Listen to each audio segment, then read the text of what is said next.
Thank you for giving me the floor, and thank you for inviting the ACLP to present this initiative from the private sector. So after all the explanation that Anna gave, I think it's quite interesting for the audience to get an example of how the private sector came together, how some seed companies decided to facilitate the access to patented traits and to address some problems that are often raised with patents. So this initiative is quite new. It is officially registered since 3 years now. So I'm very happy to take this opportunity to present it to the audience. Next slide, please. So yes, as I said, we are now officially registered since April 2023. The platform is registered in Belgium, and it took many years of discussions for seed companies to come together and to establish the rules under which they would like to operate this license platform. So the idea is really to facilitate the access to patented trade. That means essentially facilitating the way that companies can get a license between each other on patented traits. So you can see on the slide that currently there are 10 companies member of the licensing platform. And these companies are of different sizes. They are multinationals holding patents such as Corteva, KVS, Bayer, Syngenta, BASF, or Limagrain. But there are also some smaller companies where patents are still not included in commercial varieties of their crops. For example, Europlants or HZPC working on potatoes, and Elsom Zackerman working on cereals where there are no patented traits yet in commercial varieties. So the companies decided to come together for different reasons. And they established this licensing platform, and I will explain you it on the next slide, please. What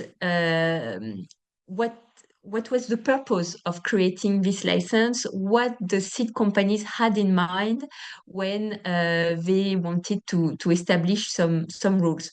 So first of all, so this is a bit a list of constraints that are often heard against patents.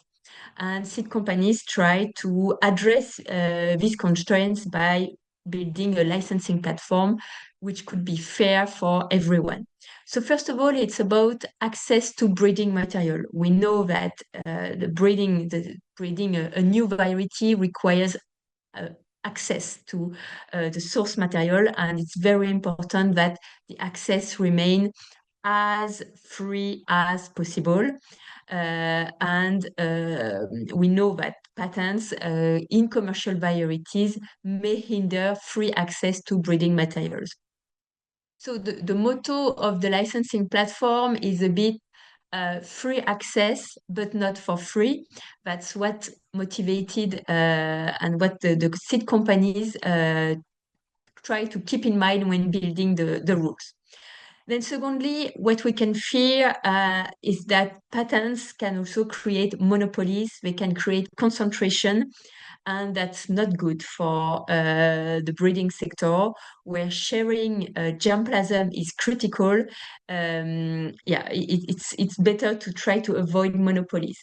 That's why one of the rule of the licensing platform is that a company has the obligation to provide all her patented traits in the platform, and she has the obligation to license it to any member asking for a license. So this is really limiting monopolies.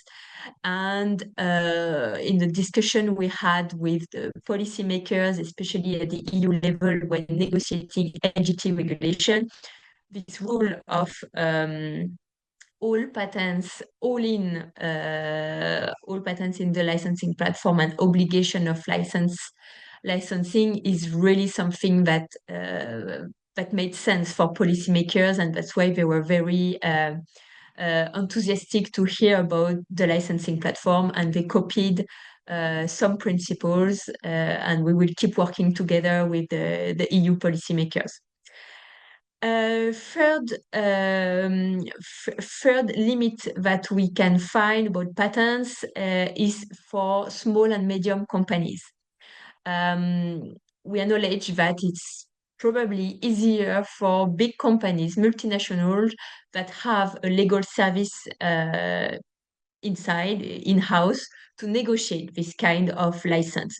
For smaller companies that don't have a legal department, or it's complicated to know how to start to contact, to get license, and they would probably go to an external law firm to get advice on the licensing, and this is very costly. So clearly this is a constraint for small and medium companies. So this was also the aim of this licensing platform, to facilitate the licensing process, keeping in mind that small and medium companies would really benefit from it, and that also serves the fact that patented trait would be available to anyone, any company size.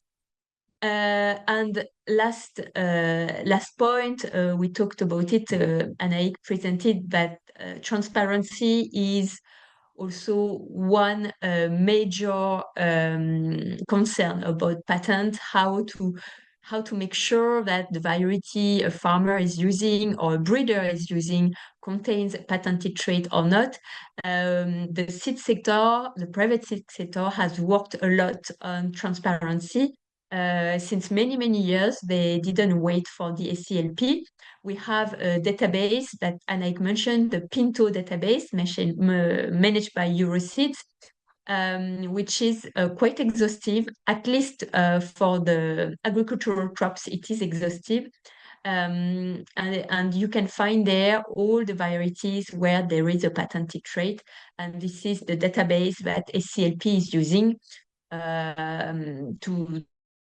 to provide elements on the patented traits that are inside the licensing platform. Next slide, please. So the ACLP is European focused. We are here talking about patents from the European Patent Office territory, which goes from Iceland to Turkey, which also includes Switzerland. So this is larger than the European Union. Many countries that are not member of the EU are also part of the territory of the ACLP, so the territory of the European Patent Office.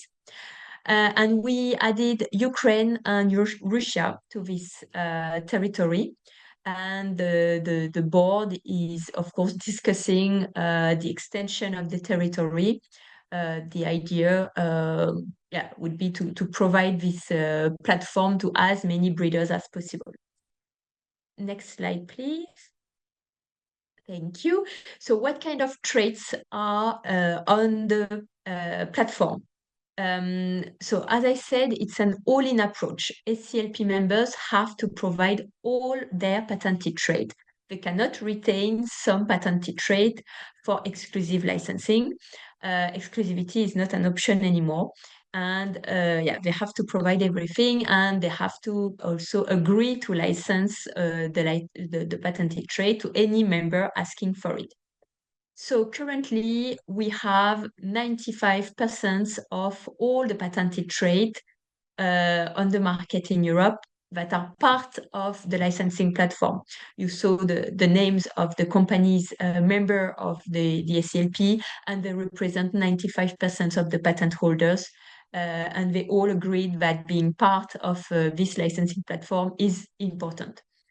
The ACLP covers agricultural crops. So these are the classic CPVO list.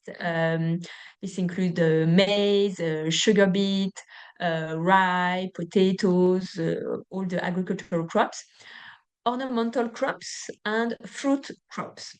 So these are part of the licensing platform. And the other licensing platform, the international licensing platform that Torsten will present, is for vegetables. So it works more or less on the same principle than the ACLP, but it is existing since longer, and it is dedicated for vegetables. So that's a bit how we divided the crops between ILP and the ACLP. Next slide, please. Thank you. So on this slide, and this is my concluding slide, I will explain you how concretely it works when two seed companies are starting to discuss their licensing, a license. So if we start the process on the top left part of the slide, we have a breeder A who wishes to use a commercial variety from a breeder B to include it in his breeding program.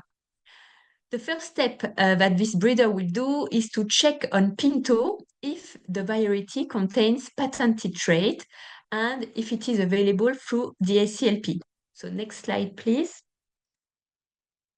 This is the PINTO database of Euroseeds, available to anyone who would like to check any kind of information. But for breeders, it is quite interesting. You can see here that it is a sugar beet variety, and we have the name of the variety, Baronica KVS. And we can see that there are 3 patents on this 3 patented traits in this variety, that they are owned by KVS, and that KVS is a member of the ACLP. That's why we have the icon ACLP behind each patent. If, of course, you can get all the details about the patents when you click on the patent number, then it sends you to the European Patent Office website where you have all the description of the patents. So that's the first thing that a breeder would do. Can we go to the previous slide, please? Thank you. Then we go to the third step. If both breeders are member of the ACLP, the breeder A will simply inform the breeder B that the variety will be used in his breeding program by a simple notification via a document that we have prepared on our website. It is a non-assert template. And this is one of the first major principles of the platform. It is to put in place a limited breeders exemption in the 41 countries of the territory of the ACLP. As Anaïk explained, there are different rules on patents, and there are different legislations around what is authorized to do or not in terms of research and breeding. And there are only 18 countries that allows to do a research that allows a breeding exemption for patents. So it is not something which is really common.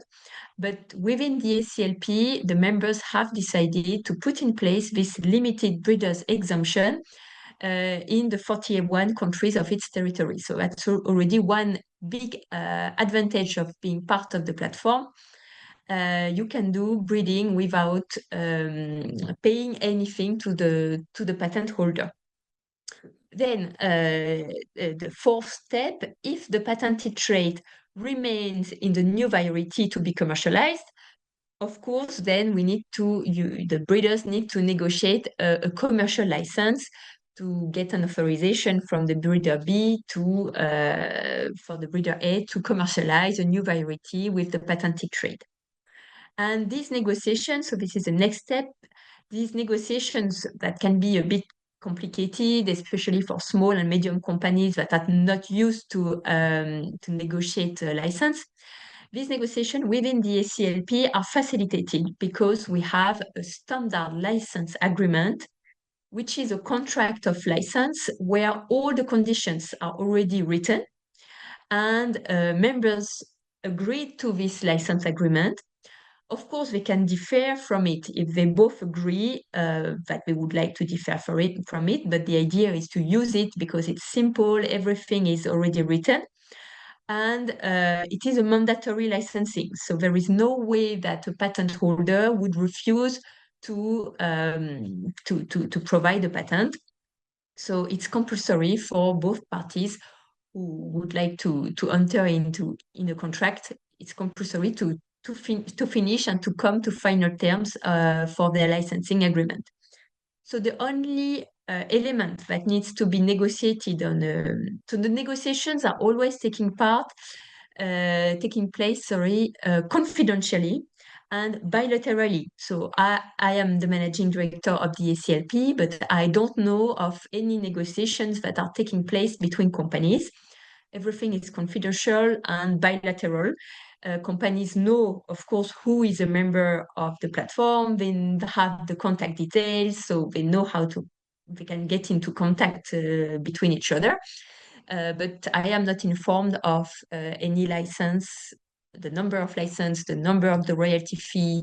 I don't know of anything. The only case I would know about a negotiation that is taking place is in case companies cannot come to an agreement on the royalty fee, because the royalty fee is the only element that needs to be negotiated. So in the standard license agreement, the contract to get a license, everything is written, all the conditions are already written, all the legal conditions. Only the royalty fee needs to be negotiated between the parties. And in case parties cannot agree on the royalty fee, we have put in place an arbitration system that will guarantee that anyway, if parties cannot come to an agreement between themselves, then arbitrators will conclude the contract and will decide on the royalty fee. Can we go 2 slides later, please? Thank you. So this is the baseball arbitration, and it starts in case negotiations don't conclude within 6 months between parties. And it is called baseball arbitration because arbitrators, so we have a list of 10 arbitrators, which are seed experts from the public or the private sector who have worked in multinationals or small companies, different crops of expertise, different backgrounds. So we have legal, we have business, we have a CEO, we have license experts, etc. So we have really a good range of experts. 3 arbitrators will be chosen to judge a case, and these arbitrators will have to decide if the market value of the patented trait is closer to, here in my example, 5 or 7% that are the royalty proposition of the parties. Arbitrators cannot decide that 6% would be fine. No, it's called baseball arbitration, so it's a specific kind of arbitration, and it's quite harsh, it's quite brutal for parties. And the idea is really that parties should not come to use arbitration. So in 3 years of functioning, we have never had an arbitration. Parties always have come to an agreement because they may lose a lot in case arbitrators choose the other proposition over their proposition. So it's really not a guarantee, but a strong advice for party to make reasonable proposition close to the market value, so the licensing contract can be concluded. So that's how the seed sector organized the licensing platform of the ACLP. And as I said, it created quite some enthusiasm from the policymakers in the EU at least. And of course, I remain at the disposal of anybody who would like to get more information on the functioning of the platform. Thank you.